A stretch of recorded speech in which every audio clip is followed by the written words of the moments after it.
Good morning, it's Buck Stowers here again. Today I wanted to talk about if you've ever noticed children walking along the road with a V-can or Coke, trying to get energy out of a small drink, thinking that this is going to supply them with enough energy to carry them through the day. This is first thing in the morning on the way to school. I'm feeling a little bit tired.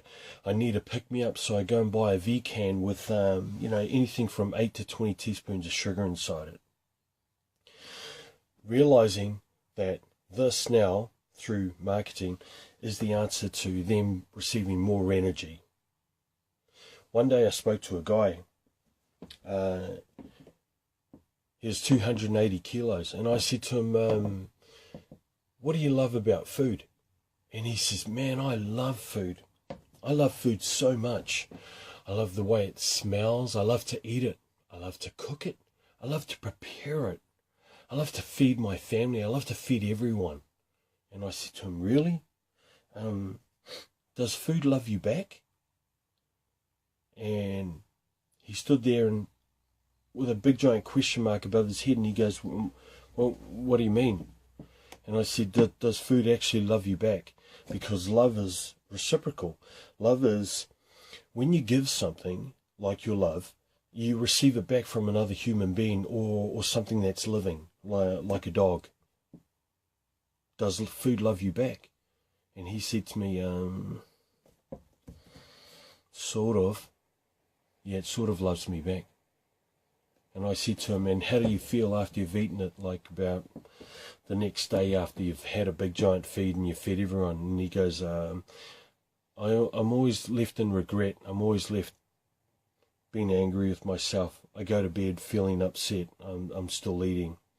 And I said, so your idea of love, the reciprocal relationship, is not really reciprocal, is it? It's not real love. And he goes, no, not really. So we discovered more and more, and I asked him, well, what is it that you're actually getting from food? And he goes, the feeling of love. And I said, is that a question mark, or do you know that? And he said, it's not really the feeling of love. And I said, so when you die, the people that love you, will they miss you? And he said, yes. And I said, will the food miss you? And he said, no. Have you ever noticed two people walking through a park? And the sun is beating down. It's such a beautiful day. The day couldn't be more perfect. These two people are holding hands and they're walking through the park, and they've got their picnic basket in one hand and they've got a wrapped up paper bag in the other hand, and they're walking through this long tall grass on their way to a picnic table. They get to the picnic table and they open up their basket and they pull out a tablecloth and they start to make the table.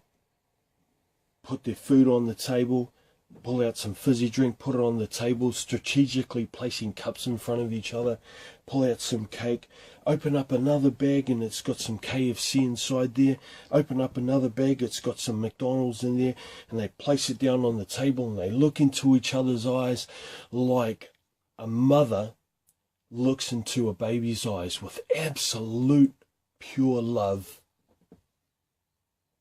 And there is nothing more pure than a baby's love and a mother's love. It's unadulterated, pure love. It just flows. Broadband hasn't got anything on this connection. It is the most amazing connection that a mother and a child have, and it was formed before the brain of the baby was formed. It's pure love. And they look into each other's eyes and they hold hands and they say, let's say grace. And they are in love with food.